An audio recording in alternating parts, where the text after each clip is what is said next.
All right, so today we're going to take a deep dive into Zab Judah, a boxer with a career that was exciting and unpredictable. Yeah, Judah's story is really the classic boxing story, talent versus temperament. Yeah.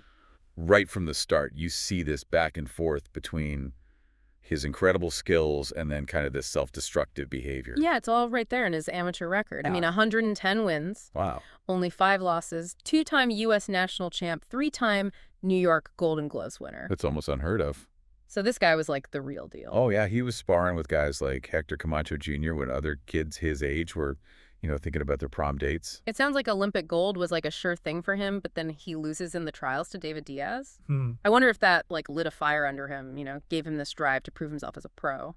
It's possible for sure. Yeah. I mean, having that Olympic dream crushed could definitely make you want to show everyone what you're made of. And you see that in his early pro career. He's just blowing through guys like Angel Beltra, Daryl Tyson. He even stops Tyson to defend the USBA title. So he wins the USDA title. Then there's this fight against Jan-Piet Bergman for the vacant IBF light welterweight title. Right. What's the difference there, and why is this Bergman fight so important? So the USBA title, that's a regional championship. It's a step on the way. But the IBF title, that's a world championship. It's one of the big four, recognized everywhere. The Bergman fight was Judah's shot to show he was ready for the world stage. Yeah. And he definitely made a statement. 2 knockdowns in the first round. Yeah. Talk about making an entrance, but then Bergman knocks Judah down. That's right. And that flash knockdown, it's important because it shows that Judah wasn't invincible. Yeah. Even with all that talent, he could be hurt. But his ability to come back from that and finish Bergman in the 4th round, that's what champions are made of. Then he beats Junior Witter and former champ Teron Millett. Didn't Millett knock him down in the first round too? He did. It's almost like Judah needed that wake-up call, that taste of trouble, to really unleash his full potential. Yeah. He gets up from that knockdown against Millett and just dominates the rest of the fight. There's this raw aggression in Judah's style that's really captivating, but also unpredictable. You never know what he's going to do next. So now he's the IBF champ. He's just rolling over his competition. And this is where Kostya Tszyu comes into the picture, right? Exactly. For those who might not know Tszyu, can you set the scene for us? Kostya Tszyu was a force man, a master technician with unbelievable power. This wasn't just another fight. This was for both the IBF and WBA light welterweight titles. It was a clash of styles. Judah, the young explosive American champ, versus Tszyu, the seasoned methodical Russian-Australian. Everyone was talking about this fight, wanting to know if Judah's talent could beat Tszyu's experience and smarts. I bet the hype was crazy before the fight. Oh, totally. Judah was the favorite. Everyone loved his speed and power. But Tszyu had this quiet confidence, like a guy who'd seen it all. He wasn't fazed by the hype at all. So how did the fight actually go? At first, it looked like Judah's speed and agility were giving Tszyu trouble. He was landing some good shots, controlling the pace. For a minute, it seemed like the hype was real, like Judah was going to run away with it. But Tszyu was known for wearing guys down, waiting for that one opening. Did that happen here? You got it.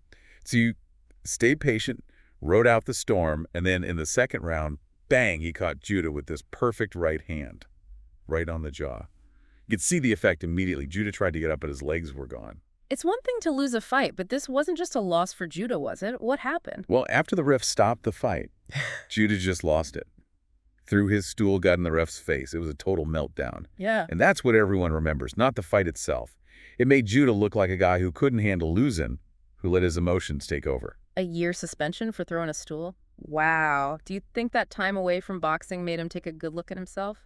You'd hope so, right?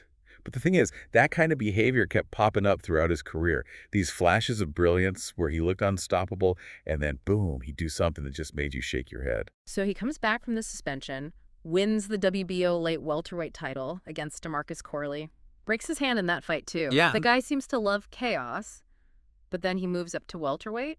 Why the change? Moving up in weight is normal for a lot of boxers as they get older and stronger. It opens up new challenges, new possibilities, bigger paydays.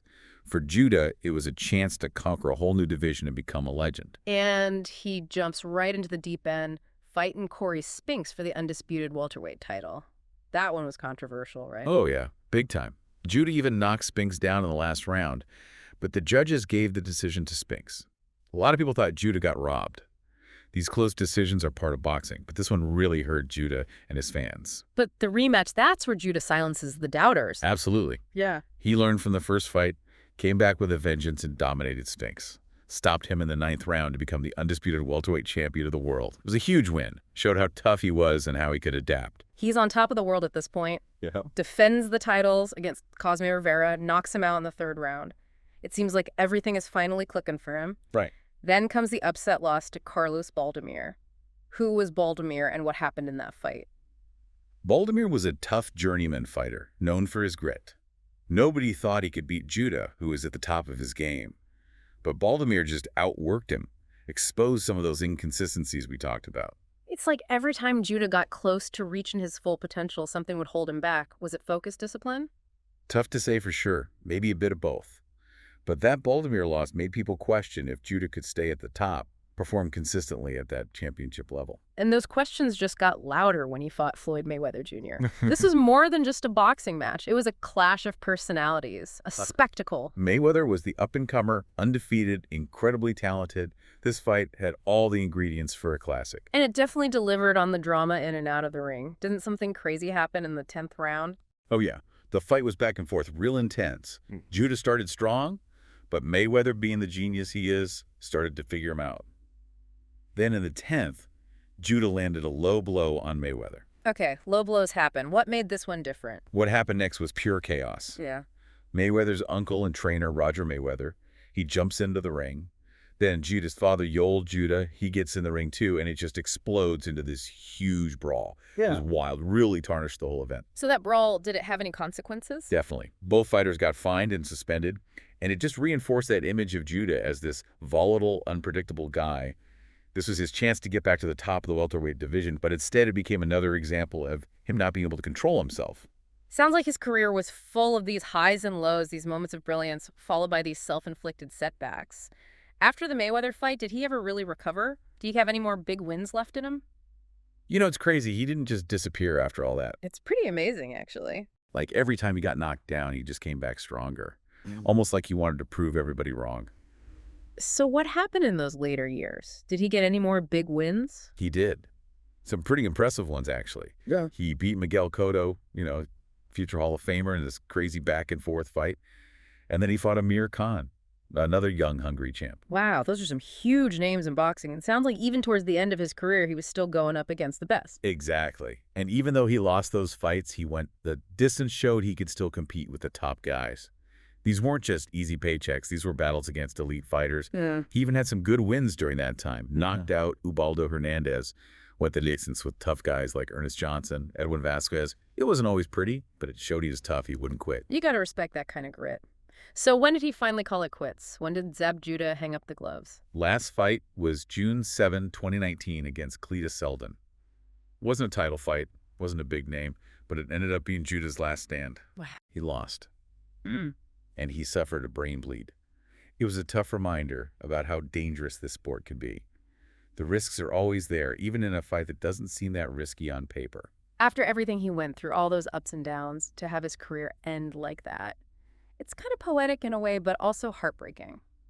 It just shows you the toll boxing can take even on the toughest guys. Yeah, it does. Yeah. But the good news is he recovered from that brain bleed.